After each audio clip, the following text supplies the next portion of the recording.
परम पूज्य गुरुदेव जी, मुद मंगलमय संत समाज एवं भक्तजन, श्रद्धामती देवियों, आप सबके समक्ष एक भजन प्रस्तुत।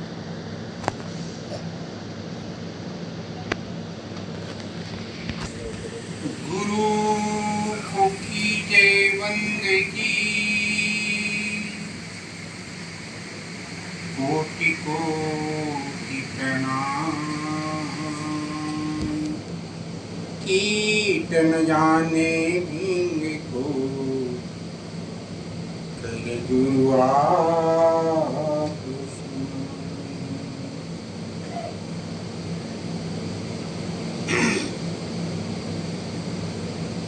मृदुवानी सुंदर व्यवहार,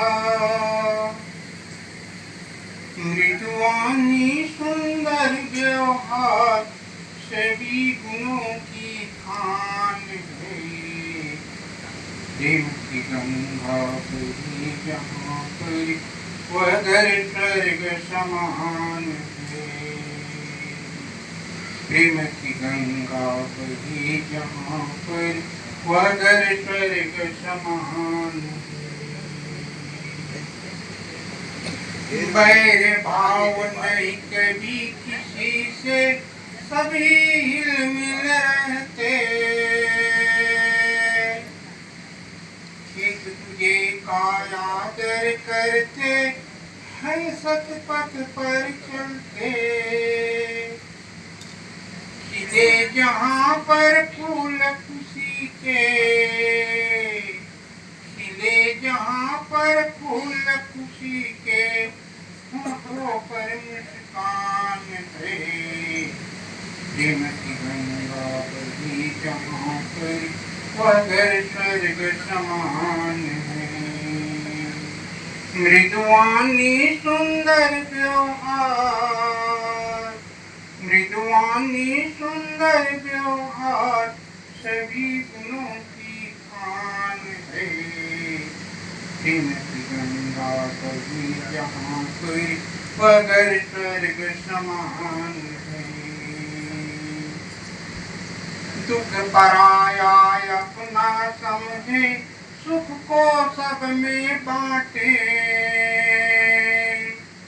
फूल बिछाया करते परहित, खुद को चुभते कांटे।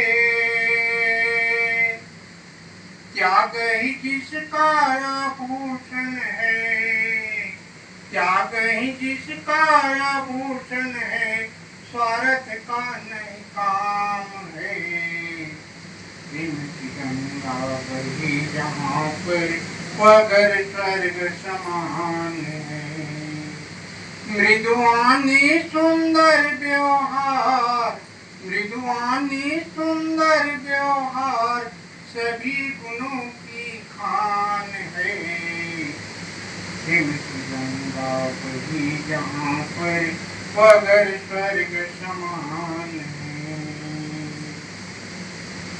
होता पाठ प्रेम का नित दिन, पूजा है कर्मों की। होता पाठ प्रेम का नित दिन, पूजा है कर्मों की।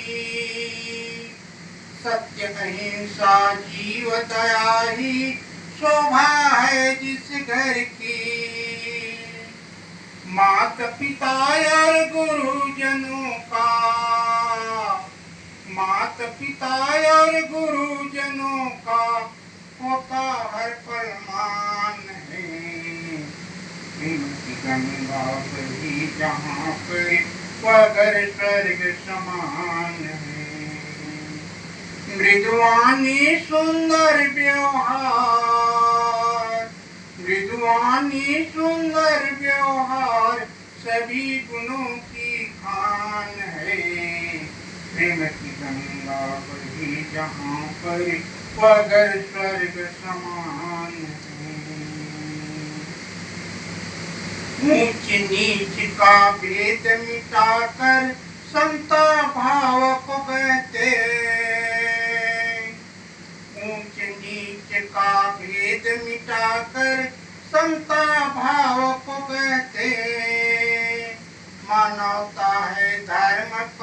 पर सबको कहे नमस्ते।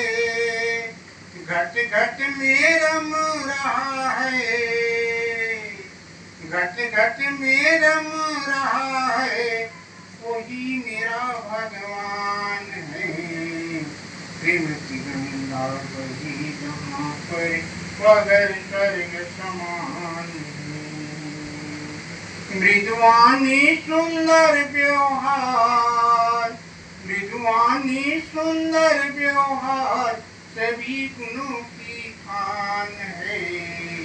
प्रेम की गंगा बही जहाँ पर वगर स्वर्ग समान है, वगर स्वर्ग समान है, वगर स्वर्ग समान है। बोलिए सद्गुरु कबीर साहिब की, संत समाज की, भक्त सज्जनों एवं देवियों, बड़ी सौभाग्य की बात है जो आज का दिन बुध पूनम है। आज इसी संयोगवश सत्संग का समारोह है। साहेब जी तो सब कुछ सुना दिए हैं, कुछ बाकी रहा नहीं। अब मैं आप लोगों के पास सुनाओ क्या। हम आप और सोचे कि हमारा जो जीवन में हमारी दिशा कौन तरफ जा रहा है, स्वयं समझे परखें क्या हमारी दिशा सही में है या गलत में, इसका चुनाव स्वयं करें। जो बाहर का चुनाव 5 वर्ष में होता है और बदल जाता है। कोई व्यक्ति किसी पद में है, प्रतिष्ठा में है, जो कुछ भी है, लेकिन जो हमारा जो जीवन मिला हुआ है, जितने मात्र में प्रारंभ है, क्या अपने जीवन में चुनाव किए हैं? स्वयं चुनना पड़ेगा। हमारा जो दिशा है सही है, सच पथ पर चलता है, वो व्यक्ति अपने जीवन में सुख और शांति में मिलता है। और जो व्यक्ति नर हो, नारी हो, भारतीय हो, विदेशी हो, चाहे जिस भाषा का बोलने वाला हो, जिस प्रांत का रहने वाला हो, हर व्यक्ति अपने जीवन इसका चुनाव स्वयं करना होगा। जगत दुख रूप दिखाई हमें क्यों नहीं देता? हम स्वयं परखें, क्योंकि हमें स्पष्ट रूप से दुख रूपी दिखाई नहीं देता। आज तथागत बुद्ध, उनके पास जो पत्नी थी, बच्चे थे, माता पिता थे, इन सब को त्याग कर उन्होंने वैराग्य का पथ क्यों लिया? क्योंकि उन्होंने जगत को दुख रूप देखा और समझा, तो उन्होंने सत्पथ पर चला। वही वैराग्य संत ही है। इसलिए सदगुरु विशाल देव जी कहते हैं कि वैराग्यवान संत बिनु होत नहीं वैराग, संगत हूँ फल न मिले बिन साचा मन न लाग। तो हमें और आपको चाहिए कि वैराग्यवान जो संत हमें ज्ञान का उपदेश देते हैं, उनको समझे, साथ बोले, ऐसा का पट्या करें, तो जीवन में सुख और शांति मिल सकते हैं। सुख कहीं बाहर नहीं है, भीतर है। हम कहीं मंदिर जाएं, मस्जिद जाएं या उनकी पूजा करें, प्रार्थना करें, नमाज पढ़ें, कुछ देर के लिए हमें मन में शांति मिलेगी, लेकिन हम स्वयं सत्पथ पर चले तो जीवन में सुख और शांति मिल सकती है। इसलिए हमारे महापुरुष कहते हैं कि मैं सच्चे पथ का राही हूँ, कहा सत्ता जिनको रात नहीं, मीमांस दूंगा टुकड़ों में, यह मेरे वश की बात में नहीं। वो क्या कहेगा किसी और सैदा होकर, जो अपने को न समझा कभी अपना होकर। सुख को कहाँ ढूंढा, बाहर नहीं सुख कहीं, तो आप सुख का सिंधु है, इसकी खबर नहीं। आज तक हमने संसार के सारी चीजें को जान लिए हैं, परख लिए हैं, सुधार लिए हैं, लेकिन अपने आप को नहीं जानते हैं, यही भूल है। तो हमें और आपको चाहिए कि हम वैराग्य और संतों के, उनके विवेक है, विचार है, उनको सुने और सार को लें, असार का प्रत्याग करें, तो जीवन में सुख और शांति मिल सकती है। किसी महापुरुष ने कहा कि इंसान को इंसान की तरह देखना सीखो, सबके साथ सुंदर व्यवहार करना सीखो, सभी पंथों ग्रंथों वाणी रखना सीखो, सब में से सत्य सार ग्रहण करना सीखो। साधु ऐसा चाहिए जैसे शुभ सुभाए, सार सार को गही रहे, थोथा दिए उड़ाए। इसलिए हमें और आपको चाहिए जो महापुरुष सब पथ पर चलते हैं, हमें और आपको चाहिए कि घर गृहस्थी में रहते हुए साधना पथ पर चले तो जीवन में सुख और शांति मिल सकती है। वह साखी मनन करके बैराग व संत बिन हो नहीं बैराग, संगत हो फल न मिले बिन साचा मन लाग। तो अपने मन को सच्चे पथ पर लगाए तो जीवन में सुख और शांति मिल सकती है। ज्यादा न लेते हुए इतने सब अपने बारे बयान देते। बोले सतगुरुदेव की जय।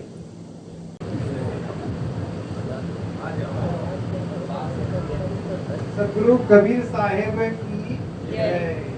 अपने अपने माता पिता गुरु गोविंद की जय। महात्मा बुद्ध की जय। आज बुद्ध पूर्णिमा है। ये कौन सा पूर्णिमा है? बुद्ध पूर्णिमा और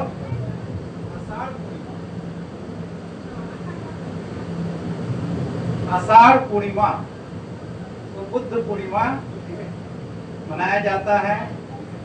कहा जाता है महात्मा बुद्ध का जन्म आज के दिन हुआ और उसको ज्ञान प्राप्त हुआ आज ही के दिन और उसका शरीर भी शांत हुआ, निर्वाण प्राप्त हुआ, स्वरूप में लीन हुए आज ही के दिन। आज का दिन बड़े अच्छे हैं, सौभाग्यशाली हैं हम सब लोग जो आज हम लोग सब यहाँ पे जिंदा हैं, है ना। जिंदा इसलिए मैं कहता हूँ कि आजकल जवानों को अटैक आ रहा है। अब पता नहीं कब किसका शरीर चला जाए, कोई ठिकाना नहीं है। इसलिए मैं अपने आप को सबको मैं सौभाग्यशाली मानता हूँ कि आज के डेट में आज कौन सा दिन है? आज रविवार, सोमवार। और दिन कौन सा है? 12 तारीख, 12 मई को हम लोग यहाँ पे उपस्थित हैं। और सहयोग बना यहाँ आने का। गाता पार बहुत कम हम आए हैं, 2-4 बार आए होंगे, लेकिन एक सहयोग बना माता जी के निवेदन और उनके सुपुत्री, आप हैं क्या, है ना, क्या नाम है? शकुंतला और दामान जी उसके ओंकार साहू जी। और ये प्राय पूर्णिमा में होता है क्या आपके यहाँ सत्संग होता है? नहीं होता है। तो एक सहयोग बना यहाँ आने का। और माता जी के यहाँ तो हम लोग जाते ही रहते हैं, सब मिलते जुलते रहते हैं, लेकिन यहाँ आने का सहयोग एक बना, अच्छा सहयोग बना। और हम लोगों का प्रोग्राम अभी है और शाम को भी है और कल भी है। ऐसे सहयोग है, इधर प्रोग्राम बना है, इसलिए आने का भी सहयोग हुआ। और बिना सहयोग से मिलना जुलना नहीं होता है। एक सहयोग होता है तब मिलना होता है, और वियोग भी होता है।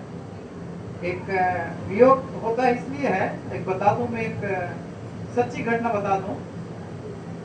एक हमारे भक्तराज हैं बड़ौदा के, वो सिंधी समाज से जुड़े हुए थे और अच्छे लेखक थे। वो गुरुजी का इंग्लिश में अनुवाद किया उन्होंने, परियानी जी उसका नाम है।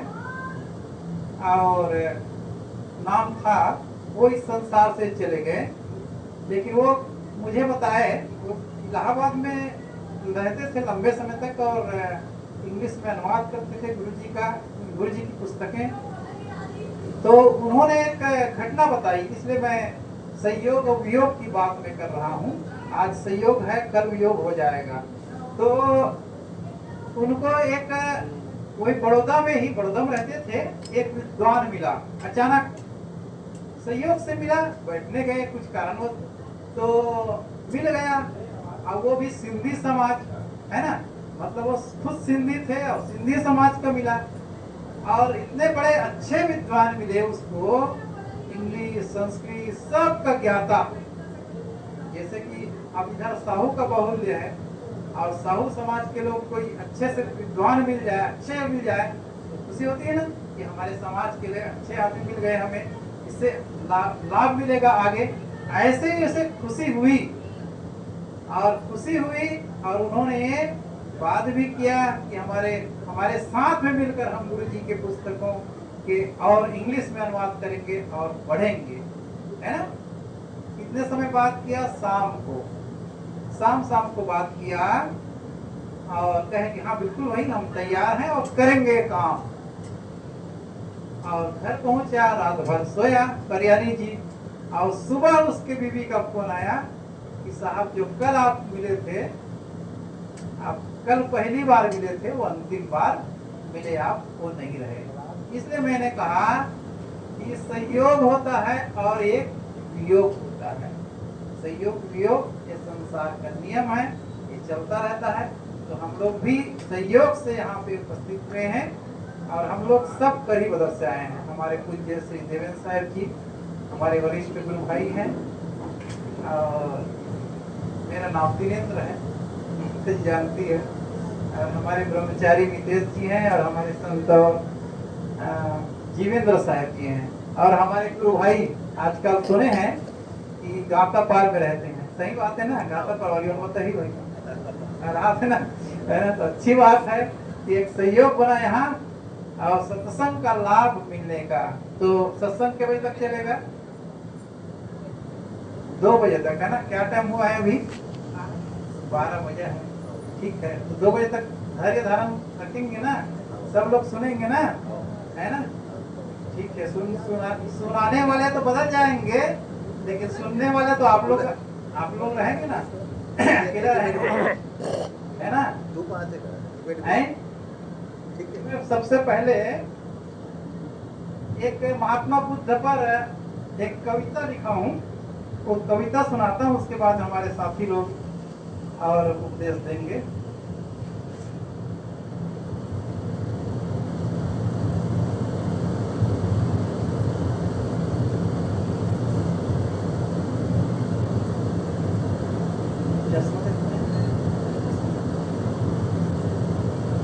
बोलिए सदगुरुदेव की, महात्मा बुद्ध की जय। तथागत बुद्ध जयंती आज। साक्य वंश राजघराने में प्रकट भय सिद्धार्थ। साक्य वंश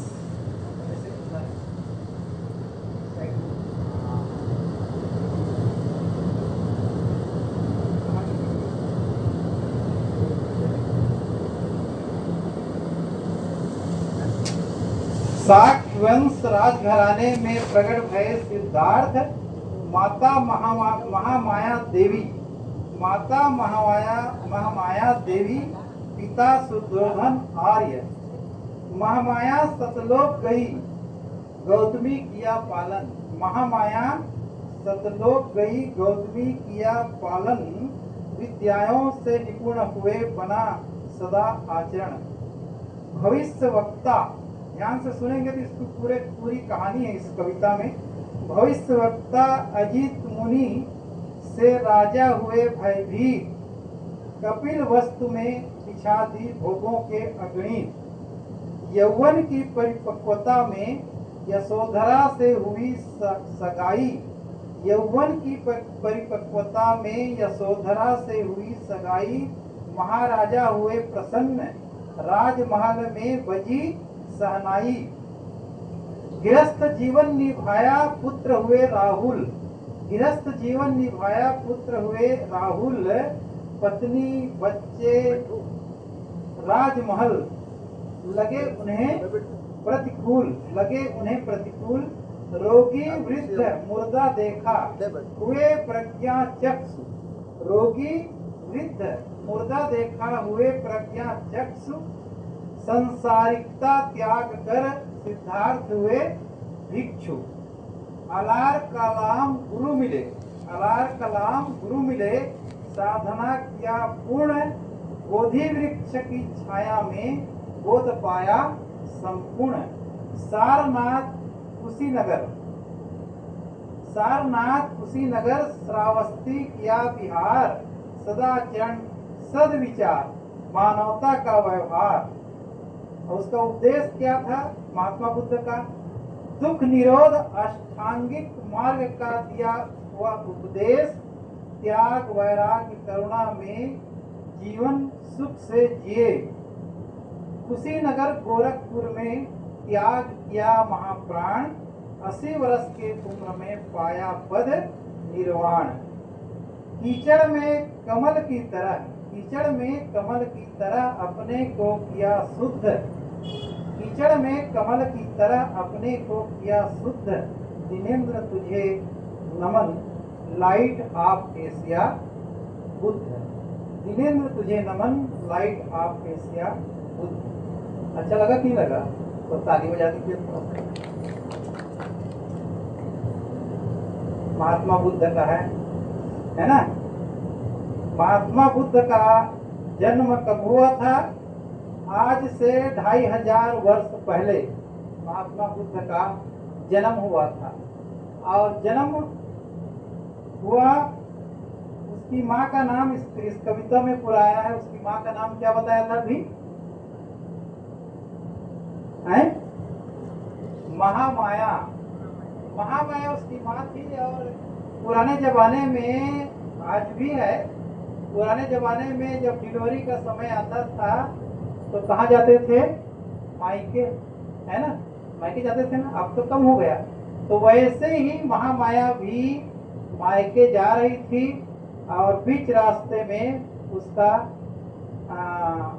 श्रावस्ती में एक पेड़ के नीचे, साल वृक्ष के नीचे उनका प्रसव पीड़ा हुआ और वहीं पे उसका जन्म हुआ।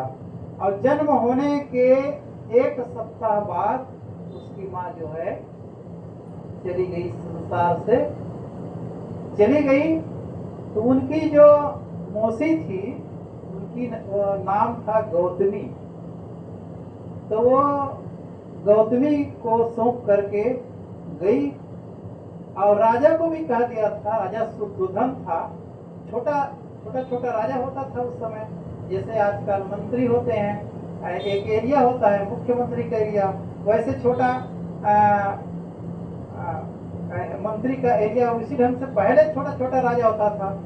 तो वो राजा शुद्धोधन था और गौतमी को वो फिर अपनाए हुए थे, मतलब उसकी मौसी माँ हो गई वो। और वो गौतमी उसका पालन पोषण किया। और तो जब छोटा था तो स्वाभाविक रूप से जब बच्चे का जन्म होता है तो देखने आते हैं घर में, आते हैं कि नहीं आते हैं? हमारे यहाँ तो छत्तीसगढ़ में षष्ठी मनाते हैं। पहले तो 6 दिन में षष्ठी मनाते थे, आज साल भर मनाते हैं। तो वो ऐसे ही देखने आए, बहुत लोग आए।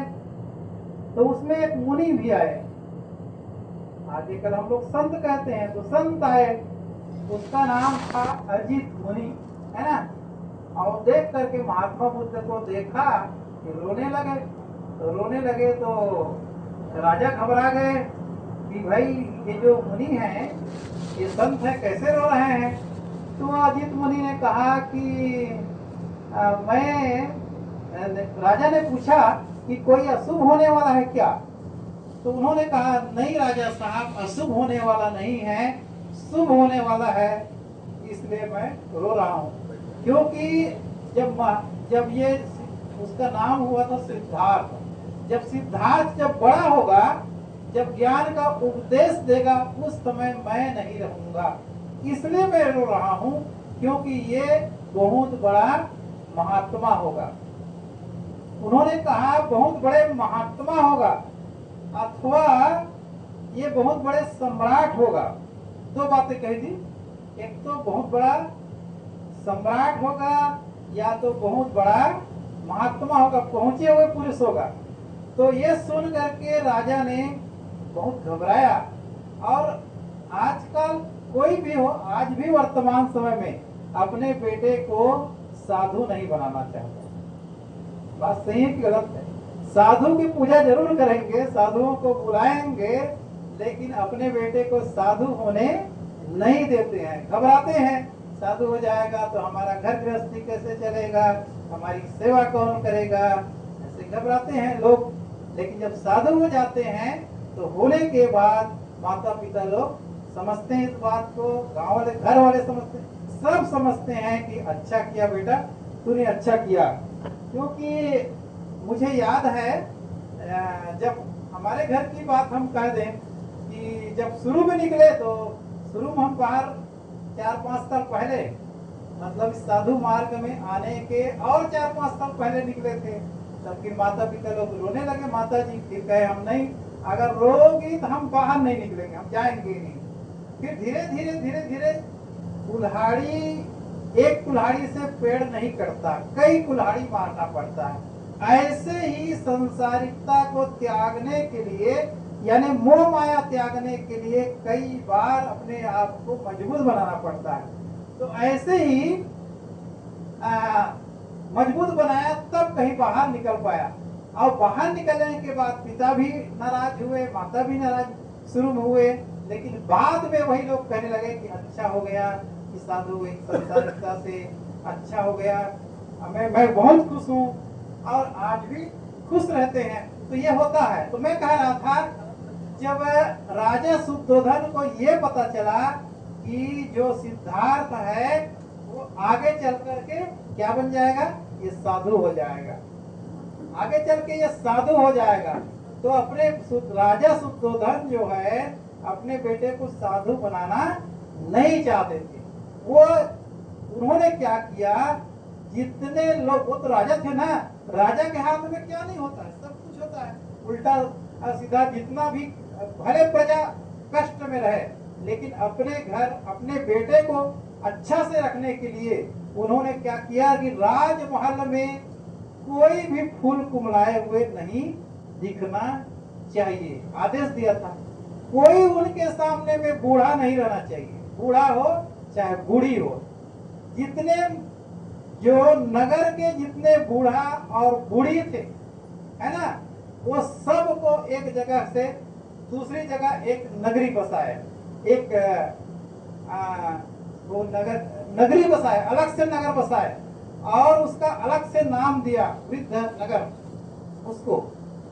और वहां पे युवक और युवती ही उनके सामने नजर आना चाहिए, सिद्धार्थ के सामने और दूसरा नजर नहीं आना चाहिए, ऐसे। और भोगों की सारी सामग्री इकट्ठा कर दी, यानी यहाँ रहे, संसार में रहे, इसी राजभवन में रहे और सुख से रहे। उनके सामने में सेवा में नवयुवती को, युवक को रखा गया, लेकिन उन्हीं को कोई टाल सकता है, नहीं टाल सकता। उसके एक मित्र था, उनका नाम था चन्ना, चन्ना उसका मित्र का नाम था। तो वो सिद्धार्थ ने कहा एक बार अपने मित्र से कि मित्र, मैं जो है नगर भ्रमण करना चाहता हूँ, देखना चाहता हूँ कि नगर में लोग कैसे हैं। तो कहे कि राजकुमार, आपको बाहर नहीं जाना है, जाने के लिए मना किया है। नहीं, मेरा मन है बाहर जाने का। और बाहर गया। तब तक से उनकी शादी भी हो गई थी। जब यौवन अवस्था में उनकी शादी, उनकी पत्नी का क्या नाम था, अभी आप लोग बता रहे थे, यशोधरा, यशोधरा। और एक बच्चा भी आ गया था उनका, उनका नाम था राहुल, उनका नाम था। एक बच्चा भी आ गया था और अच्छे थे, घर गृहस्थी में बढ़िया रहते थे। और लेकिन वो नहीं था उनमें। और रात में छोड़ करके, चन्ना को छोड़ करके, यशोधरा को छोड़कर, सोए हुए बच्चे को छोड़ करके, वो बच्चा तो बहुत छोटा था, निकल गए, शिशुअवस्था में था। अपने साथी के साथ, चन्ना के साथ निकले, घोड़े में निकले, घोड़े सवार होकर के, और बाहर गए। और बाहर जाने के बाद देखा उन्होंने, नगर के बाहर देखा तो एक कमर झुके हुए चल रहा था। तो ये कौन है, कहे कि ये तो बूढ़ा है। अच्छा, बूढ़ा क्या होता है, कभी देखा नहीं था वो। उन्होंने कहा कि जो जीवन जीता है, और हर मनुष्य को एक दिन जीवन जीना है, जीवन में बूढ़ा होना ही पड़ता है। फिर आगे गया, एक रोगी को देखा, वो खूब खांस रहा था, रोग से पीड़ित था वो, और चल फिर नहीं पा रहा था। तो कहे कि ये कौन है, कहे कि ये तो रोगी है, ये रोग से ग्रस्त है, इसको बीमारी है। फिर आगे बढ़ा, अच्छा कहा कि रोगी मैं भी हो सकता हूँ, कहा जी राजकुमार आप भी रोगी हो सकते हैं। तो ऐसे आगे रोगी को देखा, फिर वृद्ध को देखा, रोगी को देखा, उसके बाद और देखा, आगे बढ़ा तो एक मुर्दा को लोग ले जा रहे थे। एक मुर्दा को देखा, कहे कि ये क्या है, कहे कि सरकार राजकुमार जी ये इसकी मृत्यु हो गई है और इसको शमशान घाट ले जा रहे हैं। राजकुमार ने कहा कि मेरी भी मृत्यु होगी, कहे कि हाँ जरूर, जो जिंदा रहता है, जो जन्म लेता है, उसकी एक दिन मौत होगी और सबको इस संसार से जाना है और कोई नहीं बच सकता। तो फिर और आगे बढ़ा तो एक सन्यासी को देखा, सन्यासी ध्यान कर रहा था। तो कहा कि ये क्या कर रहा है, ये भगवान का भगत है और ये भगवान का भक्ति करते करते अपने आप में स्थित होने में, शांति प्राप्त करने के लिए काम कर रहा है। तो उन्होंने सिद्धार्थ ने सोचा कि इससे अच्छा तो मुझे साधना करके शांति जब प्राप्त करना है तो राज करके मैं शांति प्राप्त नहीं कर सकता।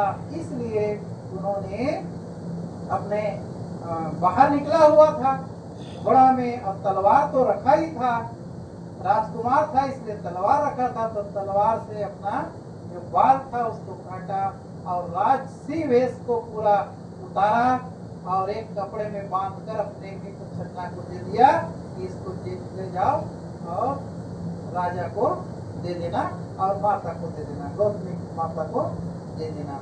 तो इस प्रकार से महात्मा बुद्ध का जो हम आज उसका गुणानुवाद गाते हैं, ये उसका गृह त्याग, राजमहल को त्यागा। इतना बड़ा राजमहल था, राजकुमार था, वो राजमहल को त्याग करके सन्यासी हो गए। और सन्यासी होने के बाद उसका उपदेश क्या था, उसका उपदेश था कि दुख, उसका सिद्धांत था कि पहली बात है कि यह संसार में दुख है, दूसरा बात दुख है तो कारण है, बिना कारण के दुख नहीं होगा, और तीसरी बात है जब कारण है तो उपाय भी है, उसको उपाय है।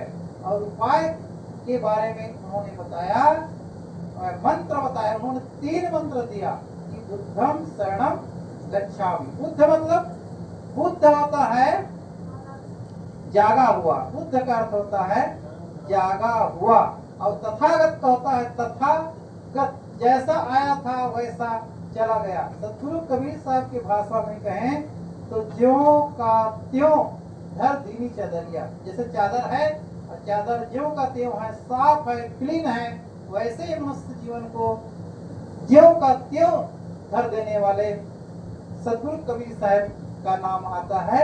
और वैसे ही तथागत जैसा आया था वैसा गया। और बुद्ध का अर्थ होता है जागा हुआ। तो महात्मा बुद्ध ने कहा कि बुद्धम शरणम गच्छामि, माने बुद्ध के शरण में जाओ, जागा हुआ मतलब सद्गुरु के शरण में जाओ, संतों के शरण में जाओ, ये बुद्ध का उपदेश है। दूसरा है कि संगम शरणम गच्छामि।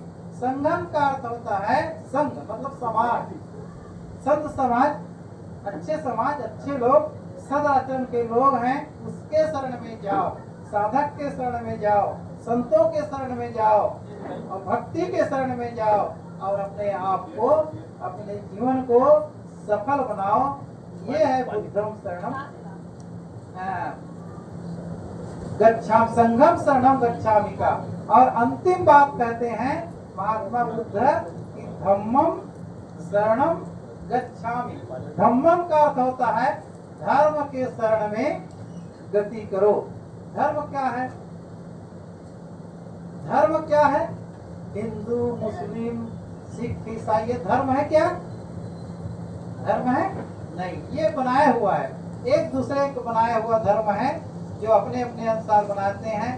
धर्म का अर्थ होता है धारण करना, और धर्म कहीं मिटता नहीं है। पानी का धर्म क्या है? पानी पी रहे हैं आप लोग, पानी का क्या धर्म है? शीतलता, प्यास बुझाना, ये पानी का धर्म है। आग का धर्म क्या है? आग का है जलाना। भोजन हम करते हैं तो आग की आवश्यकता पड़ती है ना, तो आग का धर्म है जलाना, उष्णता आग का धर्म है, आग का धर्म है। और हवा का धर्म क्या है? अभी गर्मी है, हवा ले रहे हैं, ठंडकता प्रदान करना, ये हवा का धर्म है। और धरती का धर्म क्या है? धरती का धर्म है कठोरता, सहन करना, ये धरती का धर्म है। ये सब का अलग अलग धर्म है। इसी प्रकार ये जड़ पदार्थों का मैंने धर्म बताया, इसी प्रकार से मनुष्य का धर्म क्या है? मनुष्य का धर्म है दया, क्षमा, शील, संतोष, विवेक, विचार, ये मनुष्य का धर्म है, एक मानव का धर्म है, ये धर्म है। तो ये धर्म का पालन करने के लिए महात्मा बुद्ध ने सिखाया। और महात्मा बुद्ध सर्वप्रथम कहना चाहिए, महात्मा बुद्ध ने अपने शिष्य स्वीकार किए, जब ज्ञान प्राप्त किए, और उसके बाद में पावन ग्राम गांधापार में और श्री ओंकार साहू जी के गृह ग्राम में विराजमान हमारे आदरणीय संत दिनेंद्र साहेब, संत कर्णेंद्र साहेब और दिवेंद्र साहेब और हमारे साथी देव जी और गांव के बुजुर्ग माता जी, ज़्यादा परिचित तो माता जी से ही है। और माता जी हमसे बहुत प्रेम रखती है और जहाँ कहीं भी हमको खींच लाती है। ये गांधापार हम कहाँ जानते थे? नहीं जानते थे, कभी आए भी नहीं। यही हमारा ननिहाल है। एक गीता में वो माता जी का गाँव, मामा गाँव कहते के घर, नाना गाँव भी कहते हैं। तो यही हम बचपने में पढ़े भी, लेकिन गांधापार क्या होता है नहीं जाने। हमारे संत भी रहते थे यहाँ पर, संत प्रदीप साहब, तो हम सुनते तो थे कि गांधापार में कबीर आश्रम है, जहाँ पर अभी हमारे संत कर्णेंद्र साहब रह रहे हैं। अब देखो 2-3 साल शायद हुआ उनको, प्रदीप साहब को संसार से विदा हो गए। 50 उम्र नहीं रही उनकी, 40-42 रही उनकी मेरे ख्याल से। तो उतने में संसार से विदा हो गए। कब कौन विदा हो गए कौन जानता है? कोई नहीं जानता है। तो विदा हो गए तो खाली गांधापार नाम हो। ये माता जी पता नहीं कहाँ से हमको पकड़ लाए। अब वो हम जाने वाले थे दूसरी जगह, गांव में हमारा आज जो हमारी जन्मभूमि जिसको सतगुरु के पास नवा गांव है, वहाँ भतीजे 2 भतीजे की एक साथ शादी हो रही है। आज उनका क्या करते हैं, बारातदाई होगी तो वो टिकावत करते क्या करते हैं, तो वो कार्यक्रम था। तो छोटे भाई ने कहा साहब आपको आना पड़े। हमसे शादी परिवार हम लोग नहीं जाते हैं, वहाँ का आप लोग के नाच गान और सब बालूतिया का माहौल दूसरा होता है, उसमें तो हम नहीं जाएंगे। नहीं साहब आना पड़ेगा। हमने कहा दूसरे दिन आएंगे आशीर्वाद समारोह में, उसमें जाएंगे। अच्छा ठीक है, तो कोई बात नहीं। तो शाम तक वहाँ पहुँचने की बात थी, 2 बजे लगभग पहुँचेंगे। तब माता जी ने शायद बता दिया, ओंकार जी को नंबर दे दिए, कहाँ नंबर भी पा जाते हैं। खोजने वाले को सब मिल जाता है ना, खोजने वाले को सब मिल जाता है। तो नंबर पाए तो ओंकार जी ने फोन किया और शकुन जी ने, दोनों मिल करके शेखी भाई साहब को बुलाना है। तो हमने कहा वहाँ जाना कि नहीं साहब 1 घंटा ले आ जाइए, 10 से 11 का है। तो हम लोग आए 11 बजे, 1 घंटा वैसे लेट हो गया। तो लेट होते होते हम 12 बजे इसी तरह बैठे। तो ये अच्छा है कि माता जी सबको जोड़ करके रखना चाहती। देखो उनके सब बेटियां यहाँ पर आई। कितनी बेटियां आई है? 4 आई है। कितने बाकी है? 7 जने माता जी की बेटी के सब बहनी कहते हैं ना। यहाँ पर गाँव है, गाँव सेलिन शक्ति, 7 लोग कहते हैं कौन सती हो गई, तो सेलिन शक्ति में। तो ऐसे माता जी की 7 बेटियां हैं। और उन बेटियों में कितनी बेटियां हैं? सबके 2 में गिनेंगे हैं? हाँ देखो 2 हैं आपके, इनके भी 2 हैं आपके, इनके 1 लेकिन 2 लाख 3। हाँ बेटे 2 हैं। एक बड़े बेटे देखो इस घटना से उबर करके आए हैं, है कि नहीं? उनका प्रारब्ध बलवान था, भर जाते हैं। छोटा बेटा वहाँ बैठा है, बेटी यहाँ बैठी है, तो सबके देखो दो दो हो गए। माता जी के 7 और 1 8, एक देखो इनकी बड़ी बहू है और छोटी बहू, ये छोटी बहू है, बढ़िया है। अच्छा ये आपकी बहू, हाँ इनकी बहू है। हाँ अपने अपने जोड़ का सब पसंद किए हैं। देखो ये बहन गोल मटोल है, अपनी बहू भी गोल मटोल है। अच्छी बात है, अपनी पसंद के देना चाहिए। हम लोग भी चुनते हैं साधु, तो हम लोग भी चाहते हमारे जैसे ही रहे, और जोड़ी इसीलिए मिलाते ही है। लंबा चौड़ा होगा तो वो भी लंबी चौड़ी ढूंढते है कि नहीं। तो ऐसा तो अच्छी बात है कि जहाँ जिसका रिश्ता बने तो दोनों में समरूपता हो। घर द्वार कैसे देखते हैं हम, भाई बड़े घर के तो बड़े घर की बहू लाएंगे, हम मध्यम वाला कहाँ ढूंढते हैं, मध्यम वाला ढूंढते हैं, हम गरीब वाले गरीब ढूंढते हैं, ताकि भाई हमारी समरूपता बनी रहे। अहंकार का कारण न बने कि हम बड़े घर के छोटी घर से बहू आई है, ऐसा ना हो। और जो समझदार माता पिता नहीं रहेंगे तो वो बार बार बेटियों को, बहुओं को वो थोड़ा सा दबाव बनाते हैं कि देखो तुम्हारे माँ बाप तो गरीब है, गरीब, एक एकड़ खेत नहीं है, तो ऐसे उसको बाद में कहते हैं। ये अच्छी बात नहीं है। अरे बहू लाए हैं तो हम अपने घर के लिए लेके आए हैं, बहू आएगी तो हमारे घर को आबाद कर देगी, आबाद करने के लिए बहू लेके आते हैं। लेकिन जो समझदार माता पिता होते हैं और सास ससुर होते हैं तो बहू की हर तरह से रक्षा करते हैं। जैसे बेटियों की रक्षा, वैसे बहुओं की भी रक्षा करते। एक संत हमारे हैं राजस्थान के, वो बहुत अच्छी घटना बताते हैं। और वो कहे कि उनके 2 बेटे थे, तो दोनों की शादी हो गई थी। तो बड़ी बहू बड़े घर से आई थी, छोटी बहू गरीब परिवार की थी। तो एक बार उनके सास ससुर दोनों तीर्थ में गए, तो तीर्थ में गए तो छोटे बहू के नैहर की तरफ से उन लोगों को लौटना हुआ। तो उनके घर भी समझी से जब वो मिलते आए, तो मिलते आए तो घर में मुलाकात हुई, और छोटी गरीब बच्ची थी, तो घर के लिए 1 किलो मिठाई खरीद कर उनकी माँ ने दिया कि बेटी को घर में बांटना करके। तो आए और घर में तो 10 किलो मिठाई लेके आए, कहे कि आपके माता पिता ने 10 किलो मिठाई भेजी है। बड़ी खुश, लेकिन अंदर सोची कि मेरे माता पिता तो इतने परिस्थिति वाले नहीं जो 10 किलो मिठाई भेज सके, लेकिन अब हमारे सास ससुर ले गए हैं तो गलत क्यों कहेंगे। तो वो जो है बड़ी प्रसन्नता कि हमारे माता पिता ने सब मिठाई बांटी, गाँव में क्लास में सब, बड़ी खुश थी कि हमारे नैया से मिठाई आई है। तो सब संपन्न हो, तो रात में अपने माँ को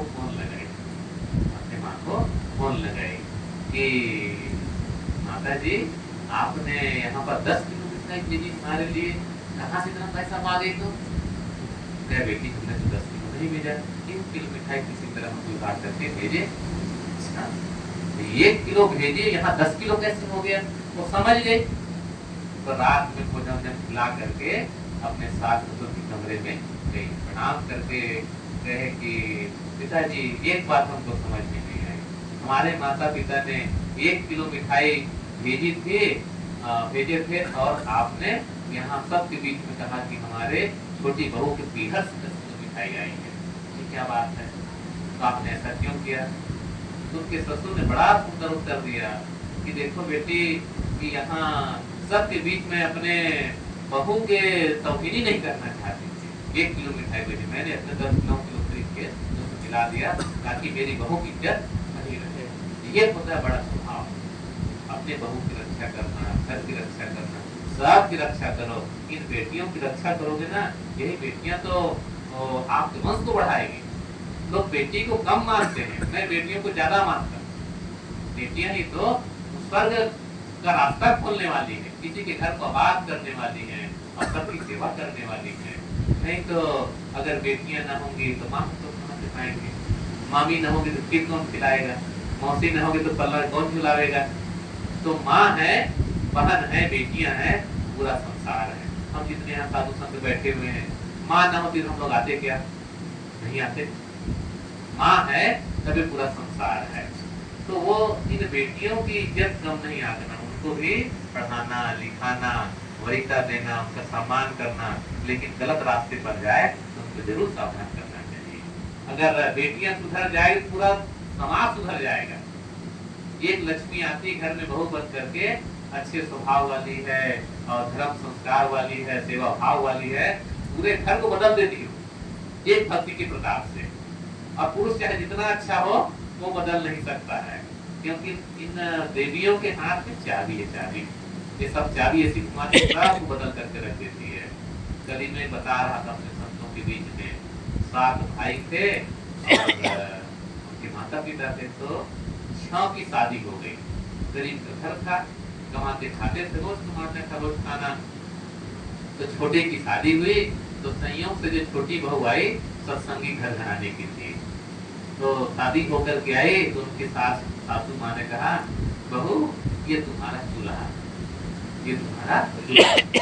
वो तो बड़ी वो हो गई कि आज पहली बार आई हूँ और सासू माँ ने कहा कि बेटी तुम्हारा चूल्हा अलग चूल्हा है। माता जी ऐसा के हमारे घर की परंपरा है कि जब भी शादी होती है तो मैं सबका चूल्हा अलग अलग दे देती हूँ।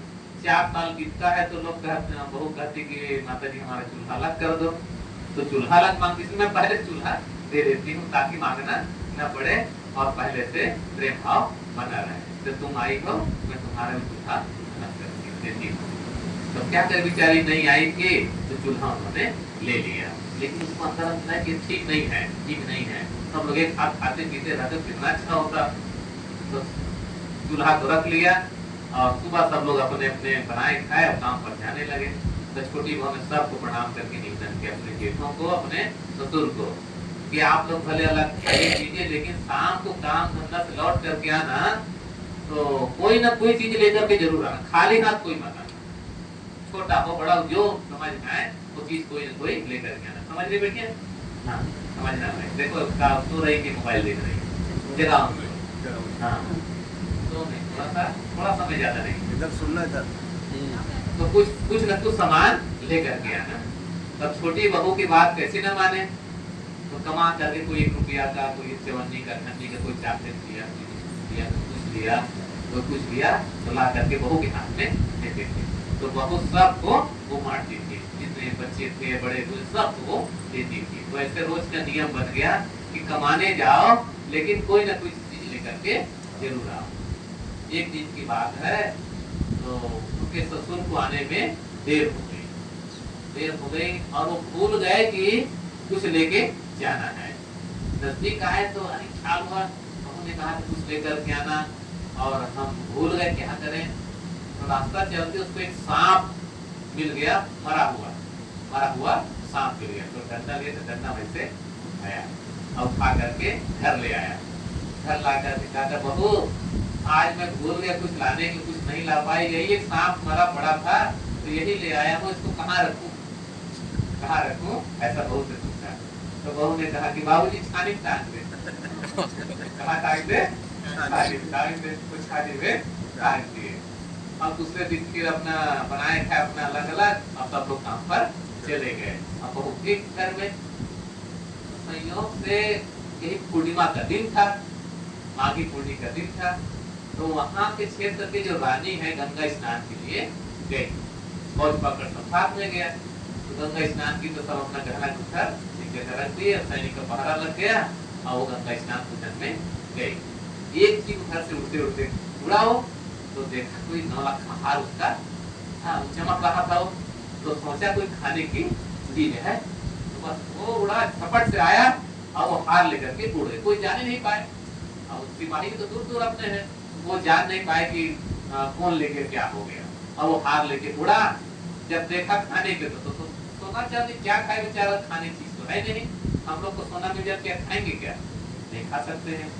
वस्तु खाएंगे कौन सी, रोटी सब्जी दाल भात खाने वो खाएंगे, सोना चांदी कोई नहीं खाता है। तो खाने की चीज थी ना, बड़ा निराश हुआ। अब उड़ रहा था, इतने में देखा छानी में देखो खाने का सामान है। घर से उतरा तो मुंह में दबाया था पंजा में, उसको छोड़ दिया और उसकी जगह में सांप को लेकर के उड़ गया तो उसके आंचल में गिरा। तो बहू ने देखा तो उसको कपड़े में बांध करके रख ली। और रख करके शाम को जब काम धंधा में आए सब लोग सबके सामने जाके कही कि हमारे आंगन में पड़ा हुआ मिला है, जरूर किसी बड़े आदमी का है, ये हमारा नहीं है और उसको लौटा देना चाहिए। ईमान ना होता तो कहते हमारे भाग से छप्पर फाड़ के आया है, दिया भगवान ने, छप्पर फाड़ के दिया तो हमारा है। अब इसको भेद बाज करके हम लोग धनी मानी हो जाएंगे और सुख से जिएंगे, ऐसा होता है। लेकिन बहू ने कहा ये किसी के बड़े घर का है, इसको पता लगाइए पिताजी, और जिसका उसको लौटाना चाहिए। पिताजी ने कहा, भाइयों ने कहा कैसे पता लगाए, कैसे जानेंगे? कहे कुछ तो करो, कुछ तो ऑप्शन मिलेगा। तो इधर हल्ला हो गया कि रानी का नौलखा हार खो गया। तो गांव गांव मुनादी होने लगे, भगवान लगा दिए कि जो कोई हार का पता बताएगा या कोई हार पाया होगा तो ये राजा साहब का, रानी साहब का है, उसको दे दें, बताएं और उसको इनाम दिया जाएगा। उसको इनाम घोषित हो गया। तो गांव गांव हाका, तो रात में हाका पड़ा, तो हाका सुने तो कहे देखो पिताजी वो हाका पड़ा है, जरूर वो राजा साहब का है, उसको सुबह में ले जा करके ले जाइए, ये राजा साहब को दे करके आइए। तो छह भाई और वो उनके पिता ये सब मिल करके लौटाने के लिए गए कि राजा साहब ये हार आपका है। तो कहे कहाँ से पाए, कहाँ से पाए, किसने दिया? तो कहे कि बहू ने दिया है, वही जानती, सब हम लोग नहीं जानते कहाँ से है और क्या हुआ। तो कहे इनाम आप लोग को नहीं मिलेगा, उसी बहू को बुलाओ, उसी को दूंगा इनाम, क्योंकि उन्होंने दिया है। तो सैनिक भेज करके उनको बुलवा के लेके आए। बुलाए तो छोटी बहू ने उसको प्रणाम किया। राजा साहब तो कहे बेटी कैसे पाए, बताए सब समाचार। तो राजा बड़ा प्रभावित हुआ कि देखो इतनी गरीबी है, रोज कमाने खाने वाले, लेकिन इनके मन में इतना ईमान है, और वस्तु को वापस करने के लिए अपने घर वाले को भेजा। कहे बेटी जो तू इनाम मांगना चाहे मांग, इस हार से भी ज्यादा कीमत की मांगेगी तो मैं दूंगा। तो कहे नहीं पिता, नहीं राजा साहब आप मेरे पिता तुल्य हैं और तुम कुछ नहीं कहेंगे, नहीं तुमको देना पड़ेगा। तो कहे मेरे दरवाजे पर 3 दिन का सत्संग करा दीजिए। क्या मांगा उन्होंने? 3 दिन का सत्संग करा दिया। राजा साहब बड़ा खुश हुए कि देखो कोई दूसरा होता तो क्या मांगता, कोई जमीन जायदाद मांगता, कोई कुछ मांगता, कोई कुछ मांगता, लेकिन उसने कुछ नहीं मांगा। कहे मेरे दरवाजे पर 3 दिन का सत्संग करा दीजिए। राजा साहब ने कहा बिल्कुल होगा। और पूरा इधराब में वो हो गया, प्रचार हो गया कि अमुक जगह संतों का सत्संग होगा 3 दिन का। अब खूब सत्संग हुआ, 3 दिन का मेला भंडारा। अब नाम उसका नाम हो गया, उसके घर में साधु संत आए। तो फिर मेला भंडारा खत्म हुआ, सब विदा हो गए, सबको दान दक्षिणा, जूता छाता कमरा रुपया पैसा सोना सिक्का सब बांटे। राजा साहब स्वयं थे, तो साधु संतों जो भी आए सबको दान दक्षिणा भरपूर दिए। जब सब विदा हो गए तो बहू ने देखा एक आदमी बूढ़ा बूढ़ा और लकड़ी लाठी देखते देखते दुर्बल, एकदम जैसे गरीब जैसा, उसके घर से निकल करके जा रहा है। तो बहू ने देखा, कभी मैंने इसको देखा नहीं मेरे घर में, कभी मुझसे कैसे निकल के जा रहे हैं। तो गई और उनको प्रणाम किया, दादाजी आप कौन हैं और कहाँ से कैसे जा रहे हैं, कौन है? उन्होंने कहा कि बेटी मेरा नाम दरिद्र था, मैं दरिद्र हूँ, अब तुम्हारे घर में मैं वर्षों से रह रहा हूँ, इसीलिए तुम्हारे घर में बरकत नहीं होती है, दरिद्र के दरिद्र बने रहते हो, क्योंकि इस घर में कभी संत नहीं आए, इस घर में कभी सत्संग नहीं हुआ। आज सत्संग हो गया, संत तुम्हारे घर में चरण बढ़ गया, उनकी धूल गिर गई, तब वहां पर मेरा रहना नहीं होगा, अब मैं यहाँ से जा रहा हूँ। तो उन्होंने उसको प्रणाम किया, वो चले गए। फिर थोड़ी देर में देखिए एक एकदम देवपुर जैसा सजा संवरा एक आदमी घर से चलाया रहा है, और उनके घर घुसने को तैयार। तो बहू ने जाकर के प्रणाम किया कि देव आप कौन हैं और कहाँ जाना चाहते हैं? कहे कि बेटी मेरा नाम ऐश्वर्य है और सत्य है, और मैं तुम्हारे घर में आना चाहता था, लेकिन जब तक दरिद्र यहाँ निवास करता था तब तक मेरा आना संभव नहीं था। अब वो दरिद्रता चली गई है तो मैं निवास करने के तुम्हारे घर में आ रहा हूँ। तो बहुत उसका स्वागत किया, चले गए। उस दिन से धीरे धीरे उस घर की बरकत होने लगी, धीरे धीरे कमाने खाने कुछ बचने लगा, और फिर धीरे धीरे उनका घर द्वार मकान सब धीरे धीरे सब ठीक होने लगा। देखो एक भक्ति के प्रताप से एक बहू आई तो सबको जोड़ करके उन्होंने एक कर दिया। देखो एक माता जी है, सब बेटियों को जोड़ करके रखती है, बेटियों के साथ समाज को भी जोड़ना पड़ता है, नहीं तो आउट हो जाएंगे, तो सबको जोड़ना पड़ता है। अब नाती है, नतिनी है, है कि नहीं? पोता लाल पता है क्या? इधर इधर क्या कहते हैं? बेटी नाती, बेटा नाती कहते हैं। यूपी में ऐसा नहीं है। नाती कहेंगे मतलब लड़की का लड़का, अब पोता कहेंगे तो लड़के का लड़का, ऐसे पता चल जाता है। यहाँ बताना पड़ता है नाती है साहब, कौन नाती है? सर बेटी नाती है कि नहीं? वहाँ बताना नहीं पड़ता, पोता है। पोता कहेंगे सब अपने आप जान जाए कि बेटे का बेटा है। तो जितने नाती